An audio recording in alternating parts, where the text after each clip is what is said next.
ఇలా చూడండి, ఇలా కథ చూడండి.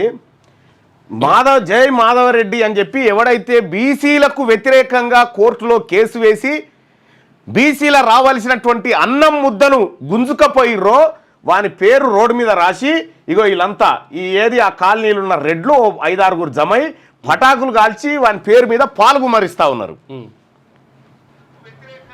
వీళ్ళ కడుపులో ఎంత కుట్రుంటుందో చూడ్రి. వీళ్ళ చేతిలో ఎవడు మూత్రం కూడా పోయొద్దు రేపు పొద్దున.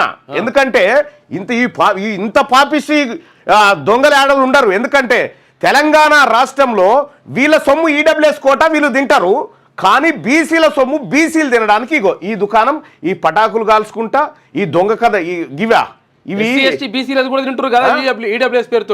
మనది తినుకుంటా. ఇగో ఇదా ఏం జరుగుతూ ఉంది తెలంగాణ రాష్ట్రంలో బీసీ ప్రజలారా.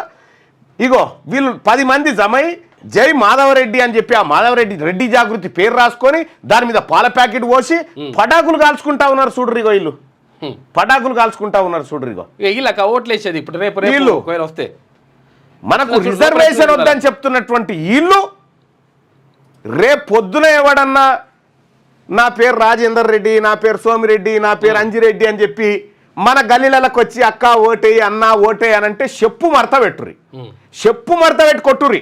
ఎందుకంటే గింత కుట్ర ఉన్నది వీళ్ళ కడుపులల్లా, దాచుకొని బీసీలకు రిజర్వేషన్లు రావద్దని గింత ఉన్నది చూడ్రి. వాళ్ళ కడుపులల్లా మొత్తం విషం నింపుకున్నారు. కాలనీలలో పెట్టుకొని వీళ్ళ